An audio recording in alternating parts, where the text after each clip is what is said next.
5 states, about 700,000 kids, 5 years of our life. At the end, there is no significant difference. So what we realized is that, you know what? Teachers are very powerful. And, you know, they're not going to just change in a matter of like a year, maybe not even 2. It was a 2-year study. But if you can't get people to implement things, you're not going to really see anything change. And so that was kind of frustrating, but also really interesting. So I did more research over a couple of years.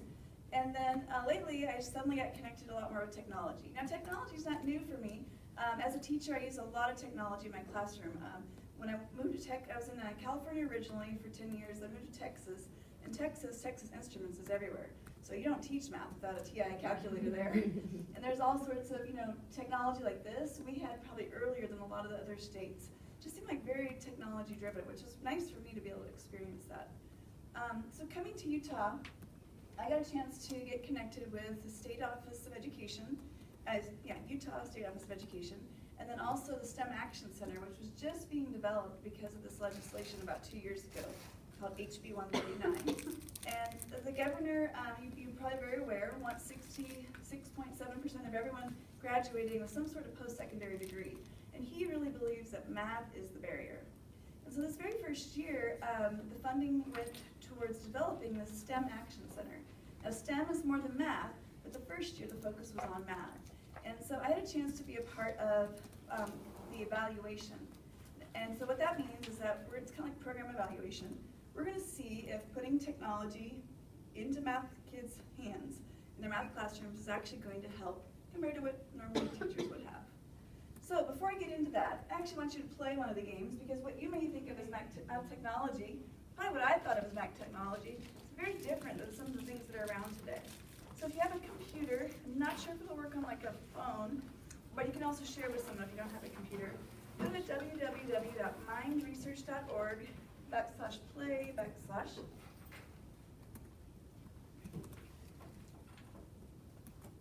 And once you get here, you're going to click on the word play.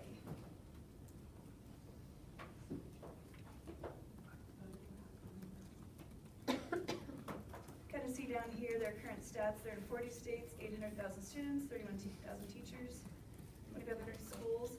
They just had a big randomized controlled trial done in Los Angeles and got some significant effects on the state achievement test.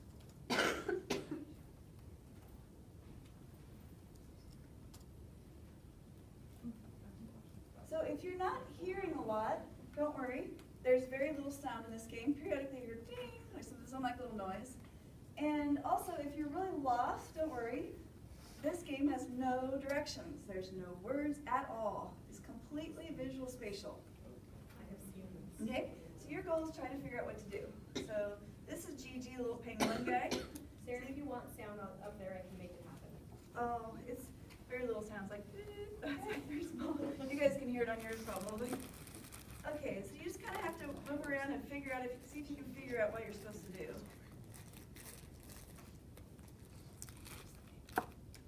It's mindresearch.org/play/.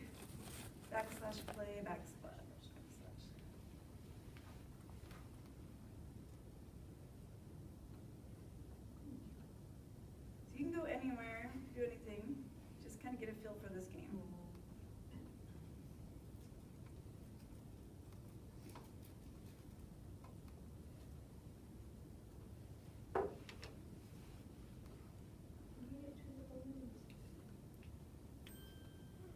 Hey, there's some sound.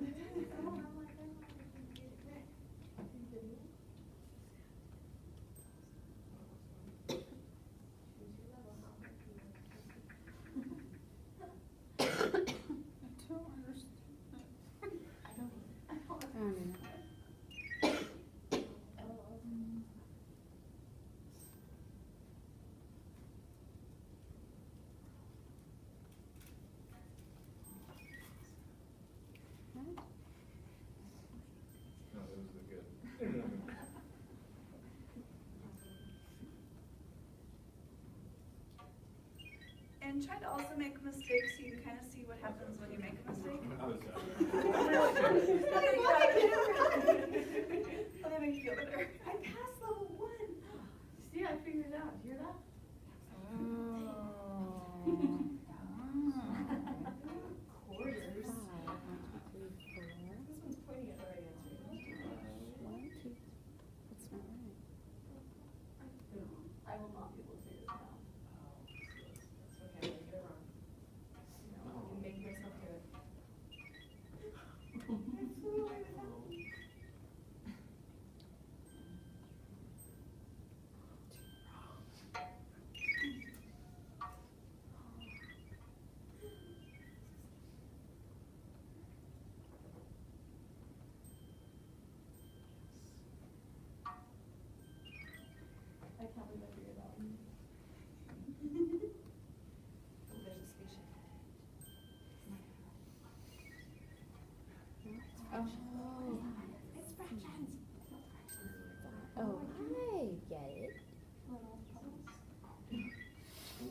more minute and we'll talk about Matching visual that a little bit. signs.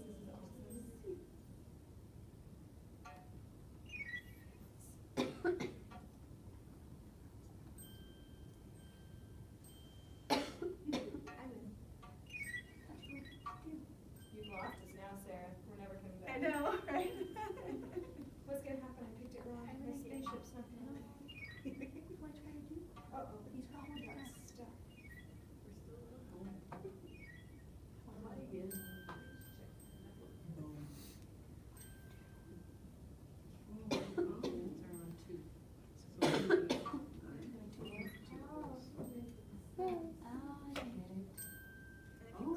If you click on the little bar graph at the bottom, it'll actually show you your own scores, in case you're curious how you're progressing. Well, I'm just curious about how to do what I What want to happens do. if you click on that help dude at the bottom? The little guy raising his hand? Student Oh, hand so if was you do raised. this in a classroom environment, they can raise their hand and then you can go help them? No. Yeah, I don't so put it's that on interesting. Oh, on that one. Who do you think, if you were a school principal, say, and you saw this game, and you're a middle school principal, who would you think you would encourage to use this? But like, any idea? Study skills. Kids who are studying, who are Okay, struggling. kids who are struggling, okay. I like that. I'm struggling. Who else? Anyone else? Kids who don't participate in class verbally a lot. Okay, exactly. So English language learners in the state is a growing population. Refugees are a growing population. And so this program has been shown, to really help students where English is not their, first language. So I had a chance to visit Roosevelt Elementary School in the Granite School District last week, and they have 16% refugees coming from different African countries all over the world who speak no English. And so they're able to actually get on almost grade level playing this game. And how they do this is in a station. So they have the teacher working with kids at a station, they have a paraprofessional working with kids at a station, and then they have the StMath station. And kids all have these like little Chromebooks or some sort of device, and then they use this independent. Now there's no teacher to help them. However, one criticism the company has of using it that way is the teacher can be very valuable. And so if the teacher can facilitate it, then you're getting a lot more learning out of it. And so I'm going to tell you a little bit of the results we got from this last year, and it might kind of help you think about this too. Okay, so personalized learning. Have you guys heard that? Any of the politics around what's supposed to be? You have to kind of like distract yourself from the mind game, because I know it's really engaging. You guys have not heard about the politics of personalized learning? Have you heard about In Bloom? Wow. Okay, so I'll tell you a little bit of politics. Bill Gates, I guess about, 5 years ago or something, decided that the answer to education is technology. And even better yet, it's sharing data. If we can have everyone's data, every app they use, every program they use, we can actually personalize learning, which means tell you the best thing that you individually need, to help you grow and mature. So a lot of people bought it across the country. Lots of money was put into it. This huge data system was built. He tried to get all these districts and states to buy into using it. Like the state data would go in there, the district data would go in there, every product you're using is going to go in there. And so he promised all these mathematical models that teachers could just click a button and it would tell exactly what that kid needed, print out the activities. Sounded like the answer to all of our educational nightmares. So it was such a huge problem, mostly because of privacy. A lot of people don't want their data being shared. So it actually had to end a year ago, which was a huge shock because of the amount of money they put into it. But we realized that, okay, personalized learning may be a good idea, but to do it, if it requires a lot of data sharing, we're not ready there yet as a country. But in the state of Utah, we have a lot of legislature people who are grandparents. They don't like to see their children struggling. And Utah has a lot of tech companies that have moved in. And so the message that's been sent to the legislature the past couple of years is personalized learning is the answer. We have too many kids in our classrooms. Teachers cannot do the job of meeting everyone's kids' needs. We need computers. Computers are the answers to helping every kid. So that's called personalized learning. It's going to give you exactly what you need. And so Okay, come on, here's some people playing. That's Taylor, knock it off. We had 8 technologies that were put forth by what's called a response for information. So I don't know if that's a word you guys have heard before, but in the government, if they want to buy something, first they could try it out by doing what's called a request for information. Companies come forward and say, yes, I have you what you need. And then you say, okay, good, give us some for free, and we're going to try it out. Now, like StMath, they volunteered to do that. So why would they do that? Why would a company just donate licenses to the state of Utah? Because they know they're gonna buy them after. They know that if they do well, they could get the sole source state contract, which is a lot of money. So 8 companies volunteered to give us licenses for about 7,000 kids, and we looked at the math performance and also how engaged kids were in math. So I talked a little bit about personalized learning. Here are the names of the companies. So you'll see StMath here. Have any of you guys heard of any of those other products? Success Maker. Success Maker, okay. Alex? Our district uses Alex. Any others? You guys have? I'll have a handout to give you. It'll have these on it too. Okay, so Alex ended up being kind of like the most willing to give licenses. They gave the most, I think about 6,000. Everyone else gave more, like in the hundreds of thousands. And so what we did is we had some users. For the first 3 months, we asked the schools, would you mind randomly assigning the products so that some of the kids get it and some don't? So we could actually do like a little randomized control trial. So that's what we did from September to January. We had about 6,000 kids. Then we opened it up to everyone after January. So by the end of the year, we had about 7,000 kids. We were hoping all those kids would be able to get a pre and post test. But unfortunately, SAGE was being given for the very first time in Utah. And starting February, schools were being told, you can't use the computers. You can't even use the internet, because we have to have everything for SAGE. So it sort of messed up our pilot. We only ended up having about 3,000 kids that had a full amount of data and really got to use the products really well. But we learned a lot in that process. Now, the other cool thing is we had 2 products already in use in Utah. Anyone heard of these, Mathia or Connected? Okay, so those products had already been in Utah, so the STEM Action Center board said, why don't you just look at their data from last year? So that's what we did. We looked at quite a few kids, 14,000 were using that Connected and about 3,000 for Mathia. So we had this randomized control trial till January, and then we opened it up to everyone at the end. And we did look at math interest and engagement. So this is the way a math interest survey looks for little kids. Because little kids, can't read very well, so a teacher could say, number 6, how do you feel about doing math problems in the class? And the kids can grab this and make it a smiley face or a flat face or a frowny face. And then for older kids, we gave them the typical Likert scale survey. Okay, so after 3 months of use, I'm going to show you this real quick. Everyone is improving, of course. But some are improving a little bit more than others. Problem is we're using the product's own assessment. Because in the middle of the year, we don't have, at the end of the year, we don't have data from the state yet. It actually took us till the following February to get data from the state. So we had to start with what we can get, which is the data from the providers. So, but as you can see, even the data from their own company, kids from Alex are definitely performing the highest. And Think Through Math is the second one. Right now, Think Through Math is being used all across Idaho. It's a statewide contract. It's an interesting product because I can't necessarily say the math is really cool or engaging, but they have online tutors that you can call from 5 a.m. till 10 at night in English and Spanish. So that feature is kind of cool. They can chat with you or you can use the headset and they'll kind of pull up a little whiteboard and show you how to do a problem. What's on that? Think Through Math. So for homework help, that's been really helpful in the state. Now this one, Ed Ready, is for older students. They say that what college they want to go to, and then they take a little test and it tells them if they're ready and which things they need to improve in. So like it might have Salt Lake Community College, and it might have like UVU, BYU, different ones. If they have 4 they want to go to, it might say, you're ready for Salt Lake Community College, but you're not ready for these other ones. Here's what you need to do to get ready. And then it has some curriculum to help them.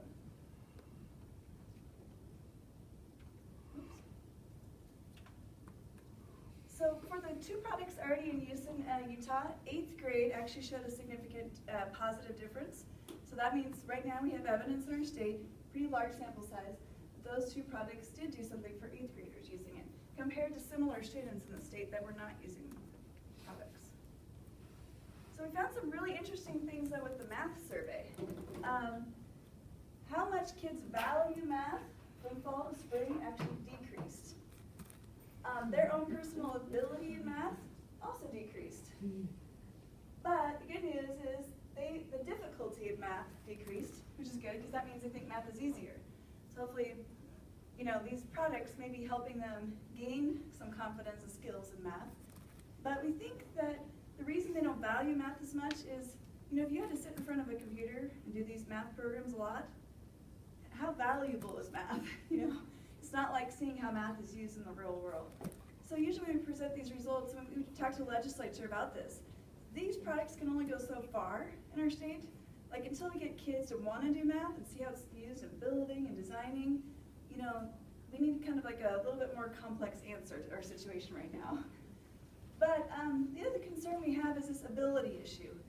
And so these are middle school kids, and so we're trying to figure out why would they suddenly feel like they're not as good at math? And what we think is that in elementary school, maybe this was your experience when you were a child, you tend to just always get passed. Like, to get an F in elementary school is pretty rare. You know, it's not really totally based on understanding. It's like, oh, you turned in your homework. There's a lot of behavior kind of wrapped in it. Well, these games show kids graphs. You know, 2 out of 270 skills for a 6th grader. Like they're constantly aware that they're building. It's sort of like a bottom-up building model versus, yay, star, you got this right. So we think possibly that's something that's happening. Now, is that a bad thing? I don't know. You know, for kids to know they have things to learn, maybe. But what about their little kids? I don't know if how little kids are going to feel. So this is something we're interested in because it could be a concern long term. Yeah. I think too, in elementary school math is applicable. Two I- apples and 2 apples That's is 4 true. like it's all Fractions. applicable. Very true. Mine don't think so in 6th grade. Yeah. When are we ever gonna use that? And it's, sometimes. I think we're thinking about 3rd grade is what we're seeing. We seem to lose hope in children and creativity around 3rd or 4th grade. I don't think at the 5th graders, they already know what school is. Yeah, we've been doing a lot of research with programming and different things. We're like, wow, those 3rd and 4th graders are just so creative and excited. And you get the 5th graders. What grade level was that? Ours are 7th and 8th. Well, if it were my kids, they're just tired of school. Yeah, at the So end. they're gonna be like negative about everything. That's what we think too. But then the difficulty decreased, which means actually they're feeling better about the difficulty of math. So that was interesting too. If I ask my juniors and seniors what their least favorite class is, they all complain about math. I would say 100% of them would choose math as their least favorite class. Yeah. My favorite. I know, I am a math teacher by trade, so everywhere I go and I tell people that they always say, oh, I hated math. So in general, it's not my very favorite class. So when we looked at the state assessment results, there was actually no statistically significant difference, which we kind of expected because we didn't really have a big enough sample size. Not all the kids could take the test. We had kind of small numbers. But we did have positive differences, if you believe in even looking at positive effects. For Alex, Think Through Math, and Ed Ready. We actually had a slightly negative effect for StMath that I just showed you. So we had to think about that. Why would StMath not be helping kids? Well, we talked to all the math supervisors from the state in the big meeting that they get together in, and we just asked them for feedback on the pilot, how to go. And several of them said, we feel like teachers are using StMath as a babysitter. It happens to be a product where kids can just do without adult help. And so if you're using it as a babysitter and teachers aren't engaging with the kids, also we found they were putting them in too low of curriculum. They're like, oh, we need to fill those gaps. Then they're using it for like 70 to 100 minutes a week. So then they're getting less of the grade level content. So now we're trying to really work with districts, really work with the provider to say, unless you double block math, where like whole extra hour or something they can fill in the gaps, they really need to be on the grade level curriculum because they're not going to be able to pass the stage if they're on 2nd grade. You know, their middle school are always working at the second grade level. So it was kind of helpful for us to have this pilot because now we have 175,000 students in the state using technology. And I'll give you a little handout so you can see all the names of the people. This is just sort of a little overview of the pilot that I just went through. And on the back side is the list of the 11 products that are you can see 11 right now. Oh.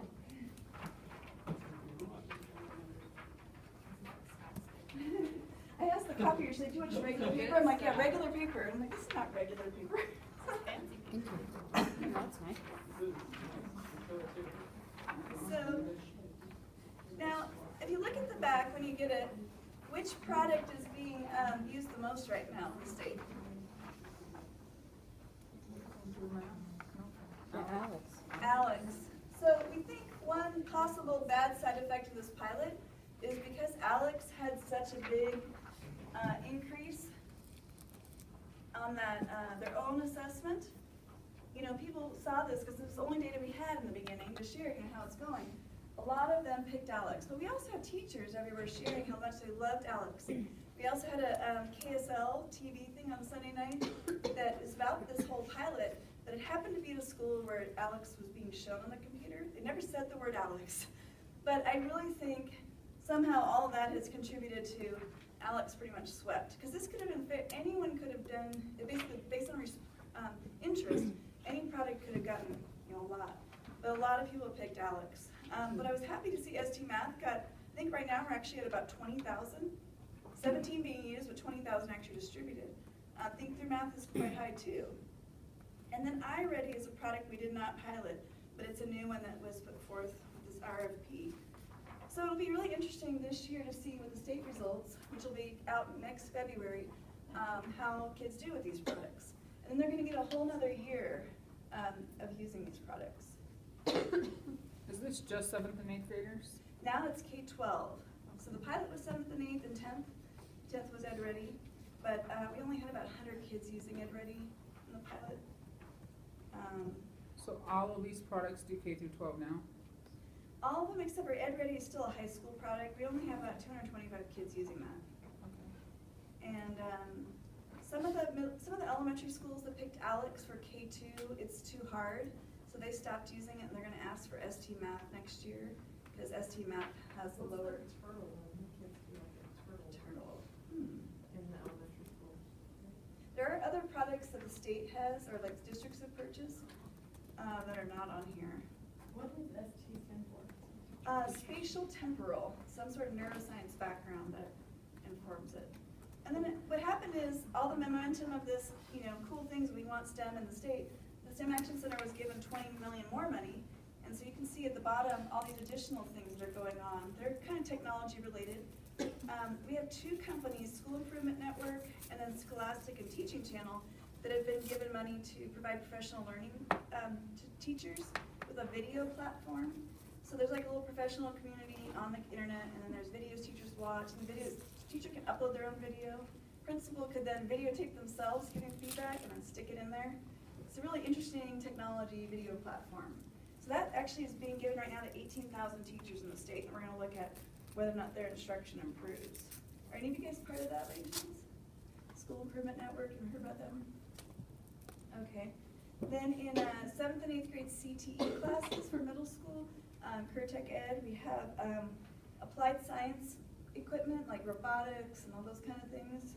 Money was put out. There's 4 different vendors, about 48,000 licenses. And then there's also these high school STEM industry certification programs being funded. So partnerships, I know UVU is a partner with a school district and then like industry to create these new high school certifications. Because a lot of the old high school certifications are for industries that are kind of not super popular. So now we're getting all these new industry certifications. Like welding, we're always going to need welding, but there's other ones like IT, manufacturing, 3D printing, things like that that are coming out. And then there's a new STEM endorsement. So if any of you guys teach elementary school, you could get a STEM endorsement there's about 8 different universities partnering with districts to provide that starting this fall. Right now there's no money connected to it unless your district chooses to pay more for people with STEM endorsement. But the program will be free for the first 2 cohorts. Isn't there a bill if you teach in a STEM area, you get extra pay? I heard about that too. Did that pass? I don't know. Oh, I haven't caught up on all the things that have Because passed. I was pretty excited. You have to have a degree In that field. STEM Yeah. and be teaching in That was the STEM. controversy because computer science, they were thinking you're not going to get computer scientists out of their tech jobs to come. So could you not require a degree for that one? Well, there's a it's huge debate. computer information systems, I would. Yeah, that's true. I want the money, I'm just saying. Yeah, no, I agree.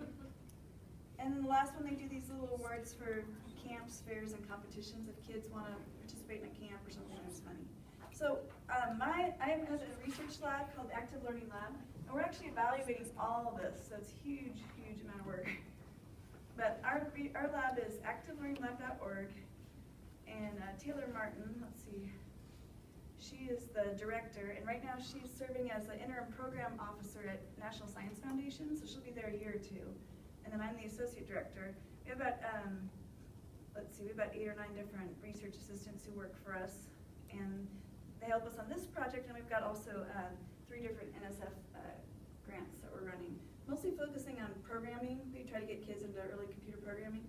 So we're doing Scratch right now, like you're to Scratch. It's like a little cat, and you do computer programming with it. So we're doing that too. So I wanted to switch gears a little bit to technology integration. Any of you guys, is that part of your job, helping teachers integrate technology? Okay. Well, and that's what they're being required to do in this class. Oh, great, okay. So, let's see. First of all, we are getting a lot of really positive feedback about the products this year. So I'm just going to point out a few things people are saying.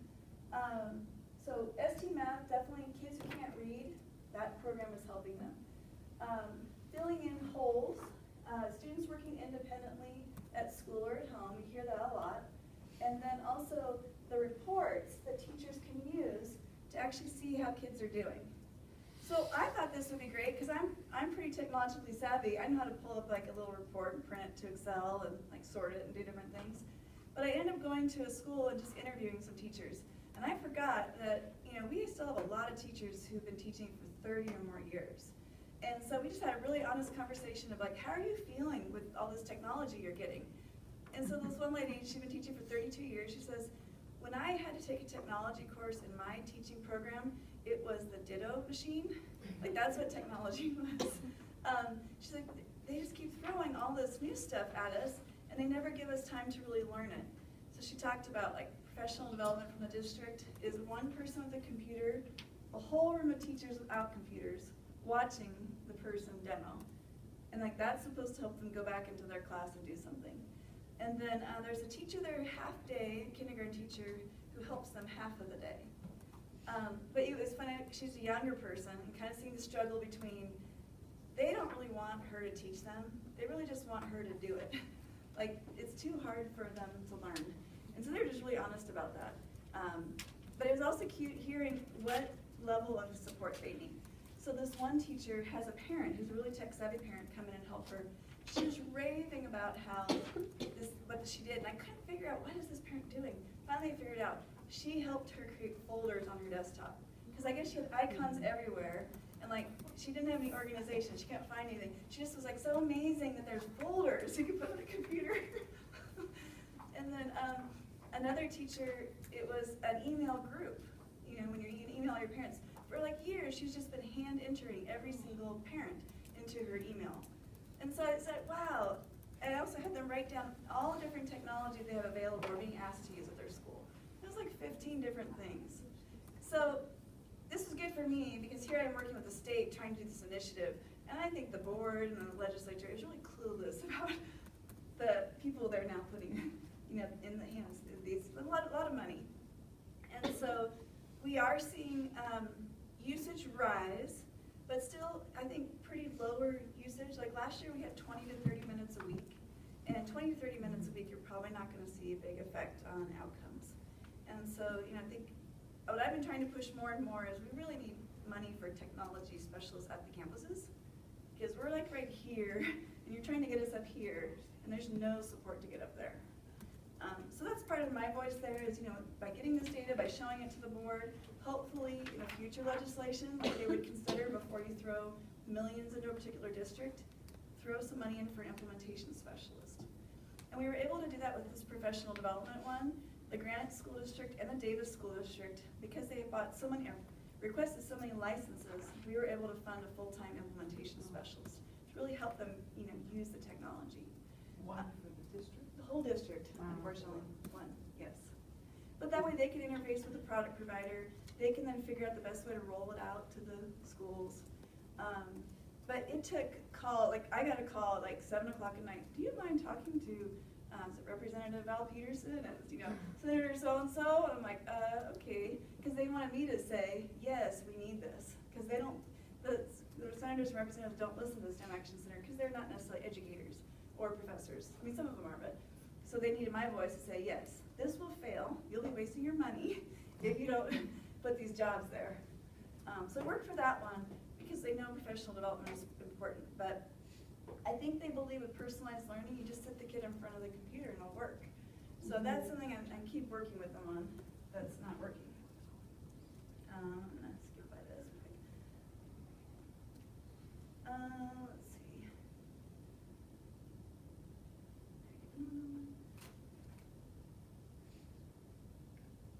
Oh, okay, this was so sad story. I guess, I'm familiar because I used to work at the district office, but you always have to get like 3 bids. You know, if you're going to spend a lot of money, you have to get 3 bids, and then you choose the lowest bid or something like that you have to get, just to show you're being conscientious and saving money. Well, this district bought probably the cheapest smart boards out there, and then they delivered all the smart boards, and then the man who came to train them, he couldn't even get them to work. And so, those are just some examples of the growing frustration of technology in the classroom. One teacher, she was a really veteran teacher, but she used technology a lot, and they had given her this beautiful, like a LCD looking type screen about this size on wheels, and it was actual full computer with a touch screen. But it was behind like chart paper. She's like, they never told me how to set it up. So it's been sitting there for 6 months. I was like, oh, that would be so cool to use. So anyway, that's just kind of the reality, right? Can you imagine how much money that's probably costing? Yeah, so that's just basically our 2 recommendations. And I forgot one, but we really need implementation specialists, one, if we're going to put technology to schools. We really need to figure out how parents can help. Because even just one technology specialist may not be enough for some schools. And probably our state can't afford more than one. So then how can parents help? And so we've been talking to parents about like some sort of online system where parents could sign up and say what they're good at or what skills they have. And then teachers could and also what time they might have available to volunteer. And then teachers could pick from a menu of, I need help with my email groups, and here's someone who could help, or I need help, something more complicated. So that's kind of something we've been looking at with some schools of trying to solve this issue. And then the last option is actually going to industry. So I actually turned to Adobe, who's kind of close by to you. They're on our board, the STEM Action Center board. And I said, I don't understand why when SAGE testing is happening, principals have to tell teachers not to use the internet. Shouldn't we have enough internet? So what he said is he thinks what's happening is whoever's wired the building has caused all the internet strength to go to one computer to have a firewall and then out to the classes. And because of that, it's slowed down all the strength. So to me, we need people from industry who know how to wire buildings or know how to do this stuff to go into schools and help people understand how to do it. Because I think right now, to see that across our whole state, most schools are shutting down computers starting February. I mean, that's a lot of loss of technology that you guys know. There's value in technology. And so that's another problem we really need to solve. So I'm just going to give you another handout that's just feedback from teachers and administrators. You don't have to look at it now, but just kind of hear, so you can hear from their voice. Yeah, thank you. Some of what they're